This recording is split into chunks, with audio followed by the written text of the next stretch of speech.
Miss হবে না আপনার পছন্দের টিভি শো। দেখুন জি5 অ্যাপে একদম ফ্রি। আমি সবটা রোহিতকে বলতে পারবো না। কৈমন্দি তো জানিই না যে বীরু বাদশার ছেলেই আমাদের জামাই। আমার দলও জানে না যে আমি বীরু বাদশার সন্তানকে আমার ভাবশিষ্য করেছি, তাকে আমাদেরই দলের নেতা করিয়েছি। সে এখন বড় মাপের নেতা। না না না না। জেঠুমনি, কি হলো তোমার? তুমি তুমি ঠিক আছো? হ্যাঁ, কি হলো তোমার? রোহিত, আসলে এতদিন আগের কথা না সব ভালো করে মনেও পড়ে না রে। হ্যাঁ, হয়তো একটা আন্দোলন হয়েছিল জীবনে, তো অনেক অনেক আন্দোলনই করেছি। এসব কথা মনে রেখে কি লাভ হবে বল? হ্যাঁ রে, ফুলকির ম্যাচ তো, হ্যাঁ পরের ম্যাচ তো কাল। যা ওকে গিয়ে দেখ, ওকে বল তাড়াতাড়ি শুয়ে পড়তে বল যা। এই ম্যাচটা জিতবে তো রে। হ্যাঁ, ফুলকি বীরু বাদশার মেয়ে ফুলকি রায়চৌধুরী বাড়িতে ঢুকেছে প্রতিশোধ নিতে। আমাদের মাস্টারমশাই একসময় ওই বাড়ির একটি বাচ্চা মেয়েকে উনি উদ্ধার করেন, করে কারুর হাতে একটা তুলে দেন।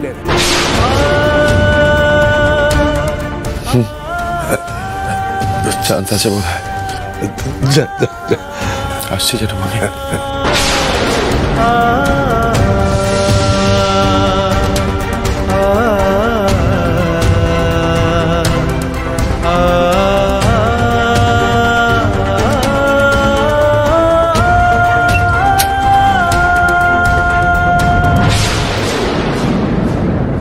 সঙ্গীতা বাগের খেলা দেখে একটা কথা মনে হয়েছে, ওই জায়গায় যদি শালিনী ম্যাডামও হয়, আপনার ছাত্রী জিতে যাবে। এইবার মাথায় ঢুকেছে, সে নিশ্চয়ই ভয় পাচ্ছে কালকের ম্যাচে ফুলকি দাস হেরে যাবে।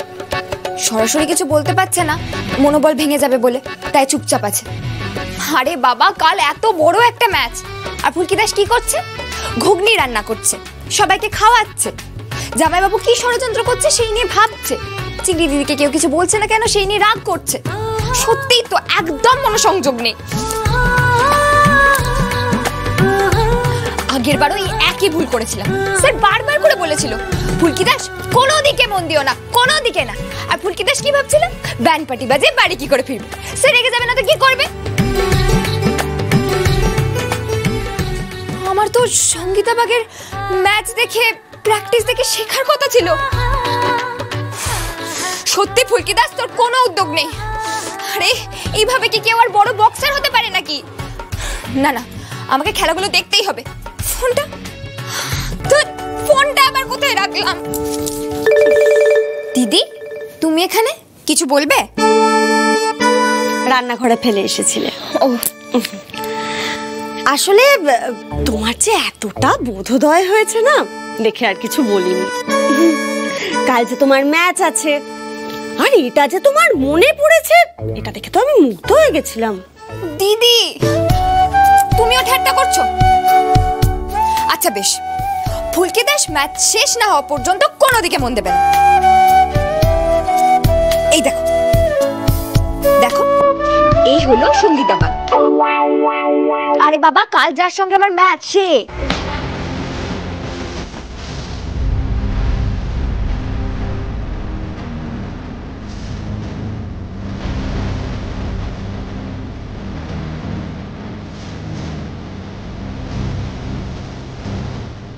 দিদি কি বুঝছো বলো তো?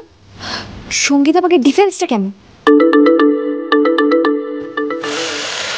সর্বনাশ! ফুলকি, আমি এসবের কি বুঝে বলো তো?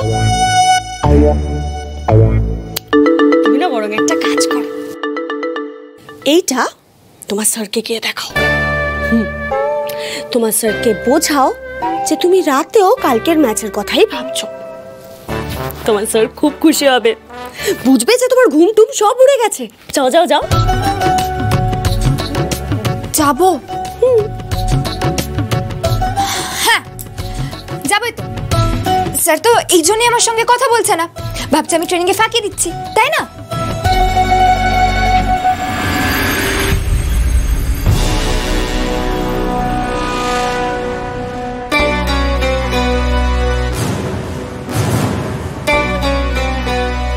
আসলে এতদিন আগের কথা না সব ভালো করে মনেও পড়ে না রে।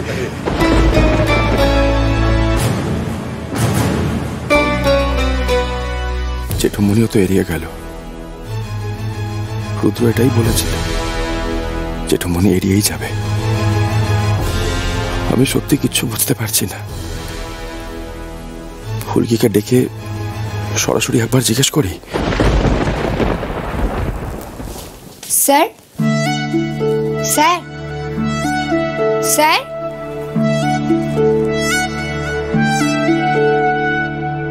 স্যার আসবো?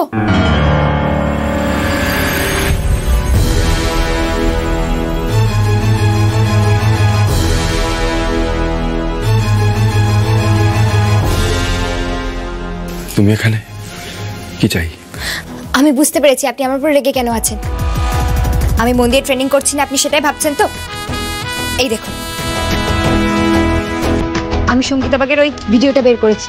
আপনি বলেছিলেন না একসঙ্গে দেখবেন। 1 মিনিট দাঁড়ান।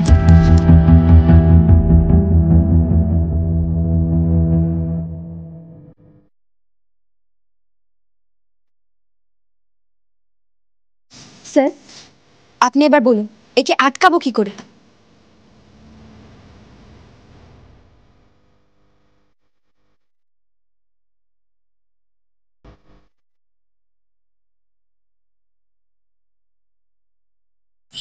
স্যার, সঙ্গীতা ভাবতে এইভাবে খুশিটা মারলো, তো আমি যদি নিজেকে প্রথম থেকে এভাবে বাঁচাই, এইভাবে এইভাবে, তারপর এইভাবে এইভাবে এইভাবে, তাহলে ভালো হবে না?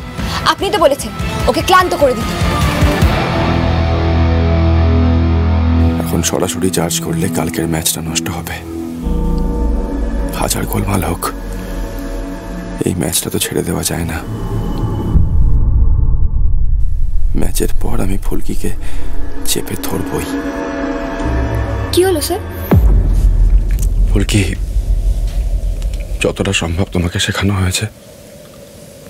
এখন তুমি প্র্যাকটিস করবে নাকি সঙ্গীতা বাগের ম্যাচ স্টাডি করবে সেটা তুমি দেখে নাও। আমার না অনেস্টলি এখন এসব ভালো লাগছে না। প্লিজ যাবে এই ঘর থেকে, প্লিজ যাও। কালকে রিঙে থাকবো তোমার কোচ হিসেবে, চিন্তা নেই।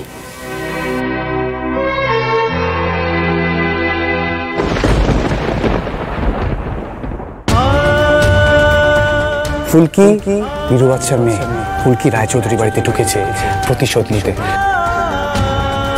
স্যার, আপনি এবার বলুন, একে আটকাবো কি করে? স্যার এ কথা বলছে, বুঝেছি। কাল না যেতে অবধি স্যারের মাথায় ঠান্ডা হবে না। মা কালী, কাল যেন ফুলকিদার সত্যিই জিততে পারে, সেটা তোমায় দেখতে হবে কিন্তু। জি5 ডাউনলোড করুন আর সব এপিসোড দেখুন একদম ফ্রি।